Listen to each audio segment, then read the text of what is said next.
Let's talk about a book. This is another book review. Welcome back.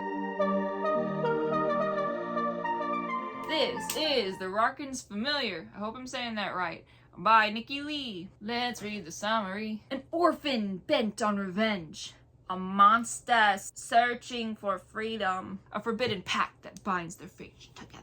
Lyss has heard her father's screams, smelled the iron-tang of his blood.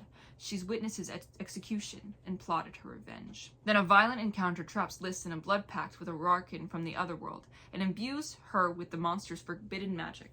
Magic that will erode her sanity. To break the pact, she and the Rarkyn must journey to the heart of the Empire. All that stands in their way are the mountains and the Empire's soldiers, and each other. But horrors await them on the road, horrors even Rarkyns fear.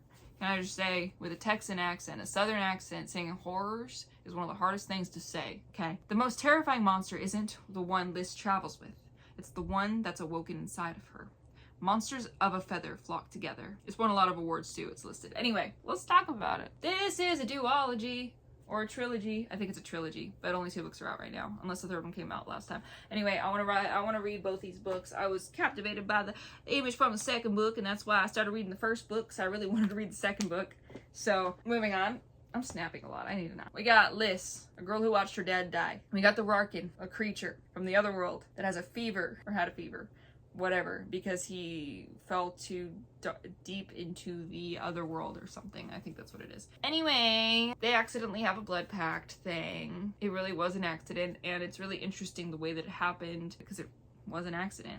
Magic here is pretty much forbidden, except for like little things that are allowed to. I absolutely loved the magic system. It was really great, especially with all the laws and the rules around it. You can tell that this is a highly magical society with not a lot of magicians or people that can control it, except for, like, you know, the most powerful people. Like, let me pan this out for you, okay? If you've ever played D&D and you've played a wizard, you know that wizards are highly intelligent. Let me take another tangent. I want to create a character who is a mathematician, and he gets so good at math, he accidentally starts casting spells. That's what I want to do. There's another book that my fiance absolutely loved, and I can't remember what it was called, but he was talking about it, and he gave it to me to read, and I think I gave it back to him because I can't read it yet. I haven't read it yet. Or I have it. I don't know. It's either packed away in my boxes or packed away in his boxes because we're going to be moving soon. Anyway, whatever. They use chalk, and they have all these specific things, and the more whatever, the more angles or lines, the more powerful it is. That's what it feels like. It feels like there's actual rules behind this, like actual math, actual science, actual, like, it feels physical. It feels real. It feels like you need that intelligence to be able to do this. There are so many rules surrounding it. It is so interesting and it's so intricate, and I think that's so good.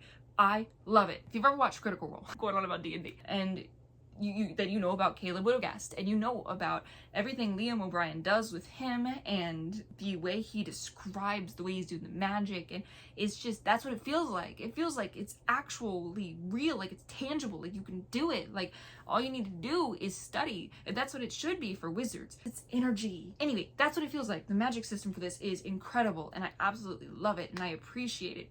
As someone who doesn't do that stuff and is like, yes, it's like Kamehameha, like that's what my magical stuff is. It's, you have to be stronger to be able to hold it. So I'm very much a physical, brawny kind of magic. This is a thinky kind of magic, and it's great. And like, I'm kind of jumping ahead, but like the villain guy or whatever, he feels like more of a threat because he is so smart.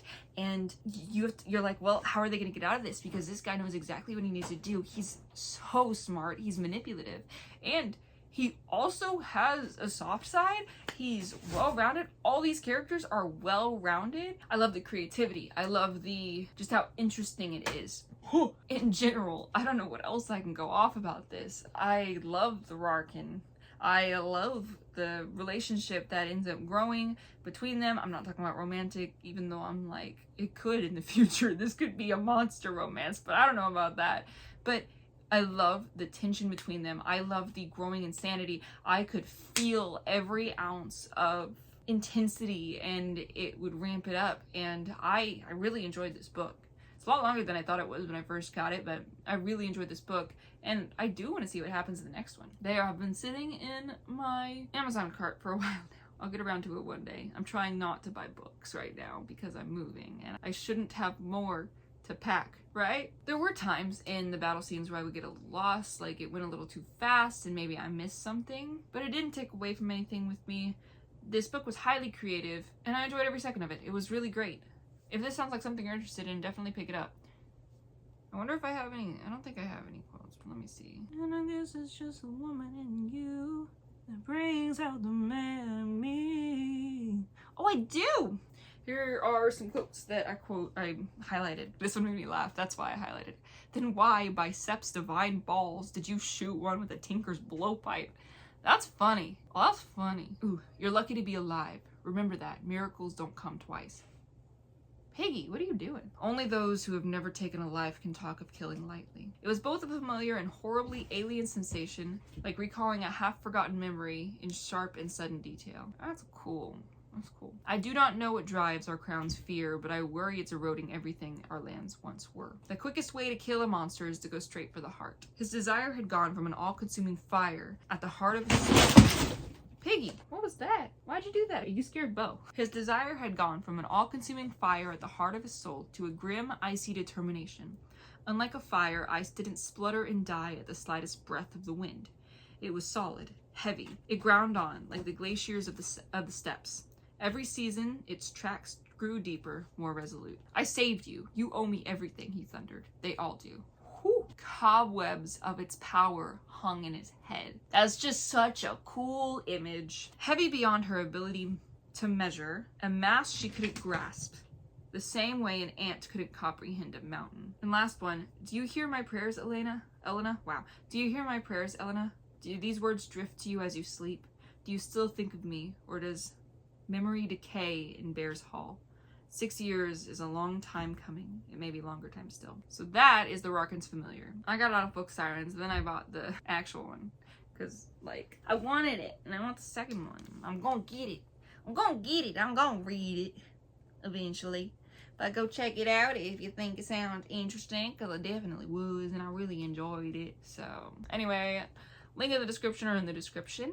Thank you for watching. I will see you in the next one. Bye!